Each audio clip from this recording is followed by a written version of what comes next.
언더 디스플레이 카메라 기술이 적용되었다는 점이 특징이라고 할 수가 있는데요. 안녕하세요. 빠르게 테크 리뷰를 전해드리고 있는 이프입니다. 지난 영상에서 제가 갤럭시 Z 플립 3 모델의 리뷰를 전해드렸는데요. 오늘은 제가 갤럭시 Z 폴드 3 제품의 리뷰를 전해드리려고 합니다. 이번에도 지난 영상과 마찬가지로 이 제품이 달라진 점 중심으로 소개를 해드리도록 하겠습니다.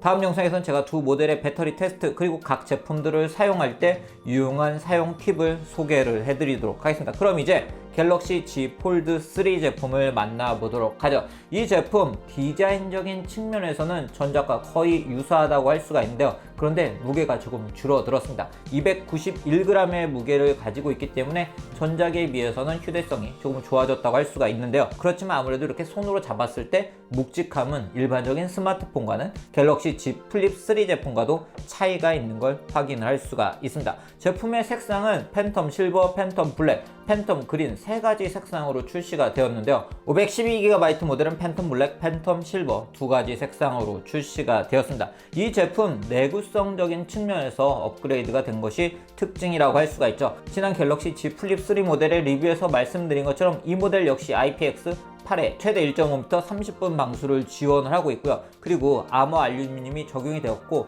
고릴라 글래스 빅터스가 적용이 되어서 상대적으로 전작에 비해서 내구성이 강화된 것이 특징이라고 할 수가 있습니다. 두 번째로 달라진 점은 바로 UDC 언더 디스플레이 카메라 기술이 적용되었다는 점이 특징이라고 할 수가 있는데요. 자, 이렇게 컨텐츠를 실행을 해보면 컨텐츠의 색상에 따라서 카메라 부분이 잘 안 보이기도 합니다. 그렇기 때문에 이렇게 대화면으로 컨텐츠를 감상할 때 전면 카메라가 주는 방해가 적어졌다는 점이 바로 이번 갤럭시 Z 폴드 3 제품의 특징 중에 하나라고 할 수가 있습니다. 그리고 이 제품 또 하나 달라진 점은 바로 S펜을 지원을 한다는 점이죠. S펜 폴드 에디션과 S펜 프로를 지원하기 때문에 대화면에 S펜을 가지고 작업을 하실 수가 있습니다. 혹시 과거 갤럭시 노트에서 사용했던 S펜을 지원하는지 궁금하신 분들도 있을 것 같아서 제가 이렇게 테스트를 해봤는데요. 보시는 것처럼 갤럭시 폴드용으로 제작된 S펜을 사용해 주세요 라고 팝업이 되는 걸 볼 수가 있고요. 다른 S펜, 갤럭시 노트 등에 사용했던 S펜을 사용하는 경우 손상 가능성이 있다고 합니다. 그렇기 때문에 S펜 프로나 S펜 폴드 에디션을 사용해 주셔야 됩니다. 그럼 이제 갤럭시 Z 폴드 3 제품이 가지고 있는 특징들을 몇 가지 소개를 해드리도록 하겠습니다. 이 제품 메인 디스플레이는 7.6인치 120Hz의 주사율을 지원하는 디스플레이가 탑재가 되어 있고요. 커버 디스플레이는 6.2인치 역시 120Hz의 주사율을 지원하는 디스플레이가 탑재가 되었습니다.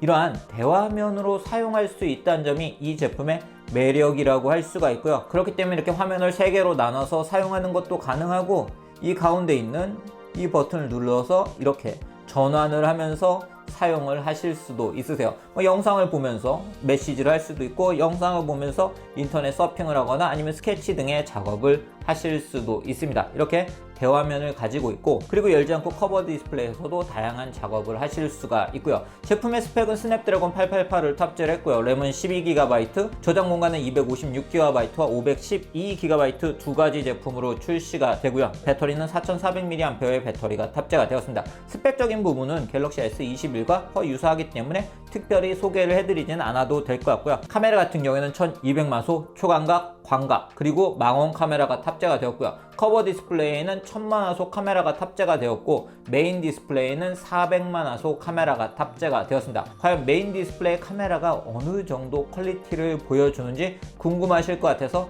제가 사진 촬영을 한번 해봤습니다. 보시는 것처럼 아무래도 메인 디스플레이 카메라 같은 경우에는 후면 카메라 등에 비해서는 이미지 퀄리티가 조금 낮은 것을 확인을 할 수가 있네요. 지난 영상을 못 보신 분들 위해서 간단하게 갤럭시 Z 플립 3 제품의 특징을 말씀드리면 이 제품 역시 IPX8 등 내구성이 좋아진 점이 특징이라고 할 수가 있고요. 스테레오 스피커가 탑재가 되어서 확실히 스피커를 사용할 때 퀄리티 좋은 사운드를 들으실 수가 있고 그리고 커버 디스플레이가 1.9인치로 커져서 다양한 작업을 할 수 있는 건 물론이고 지난 영상에서 제가 직접 결제를 하는 모습을 보여드린 것처럼 커버 디스플레이에서 바로 삼성페이를 사용하실 수가 있습니다. 그리고 커버 디스플레이가 커지면서 디자인적인 부분에서도 업그레이드가 되었고요. 갤럭시 Z 플립 3 모델 같은 경우는 이런 식으로 어딘가에 올려놓고 또는 손으로 들고 화면을 상하로 나눠서 플렉스 모드로 사용할 수 있다는 점이 특징이라고 할 수가 있습니다. 이러한 갤럭시 Z 폴드 3 제품과 갤럭시 Z 플립 3 제품은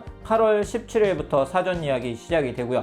23일까지 진행이 되고 8월 24일부터 개통이 시작이 되고 8월 27일에 정식 출시가 됩니다. 그렇기 때문에 이 제품들을 먼저 만나보고 싶으신 분들은 아마 사전 예약도 고려를 하고 계실 것 같은데요. 제가 사용하고 있는 LG U 플러스에서는 5G 프리미어 플러스, 5G 프리미어 슈퍼, 5G 시그니처 요금에 가입하시는 분들에게 갤럭시 버즈 2를 제공을 한다고 합니다. 특히 U 플러스 투게더로 결합을 하게 되면 데이터 무제한 요금제를 월 5만원대 이용을 할 수가 있기 때문에 이런 프로모션 그리고 이러한 혜택들도 잘 활용을 해보시면 좋을 것 같습니다. 그리고 최근 뉴스 등으로 접하신 분들도 있으실 것 같은데요. U 플러스 고객분들은 최대 6개월 스포티파이를 사용할 수 있기 때문에 스포티파이는 많은 분들이 이미 알고 계시기 때문에 제가 굳이 소개를 해드리지 않아도 될 것 같은데요. 스포티파이를 6개월 최대 즐기실 수가 있기 때문에 이런 혜택도 잘 활용을 해보시면 좋을 것 같네요. 또 하나 대명 U 라이프 클럽이나 LG U 플러스 삼성카드 또는 잠들어 있는 포인트를 활용해서 초기 부담을 낮추실 수 있는 프로그램들도 진행이 되고 있기 때문에 이런 프로그램들도 활용을 해보시면 좋을 것 같습니다. 마지막으로 LG U 플러스에서는 8월 28일 통신사 최초로 힙합 레이블과 함께 AR 온라인 콘서트를 진행할 예정이라고 하는데요. 이런 프로모션들에도 관심을 가져보시면 좋을 것 같네요. 네, 오늘 이렇게 갤럭시 Z 폴드 3 제품의 달라진 점과 함께 갤럭시 Z 플립 3 제품이 어떻게 달라졌는지 살펴봤고요. 그리고 제가 사용하고 있는 U 플러스에서는 어떤 사전 예약 혜택을 제공하고 있는지 살펴봤습니다. 두 제품이 어떻게 달라졌는지 그리고 사전 예약 혜택으로는 어떤 것들을 받을 수 있는지 궁금하셨던 분들에게 도움이 되는 영상이었으면 좋겠습니다. 제가 다음 영상에서는 두 모델의 배터리 테스트를 해보고요. 그리고 각 제품들을 사용할 때 유용하게 사용할 수 있는 팁을 소개를 해드리도록 하겠습니다. 그럼 오늘 영상 여기서 마치도록 하겠습니다.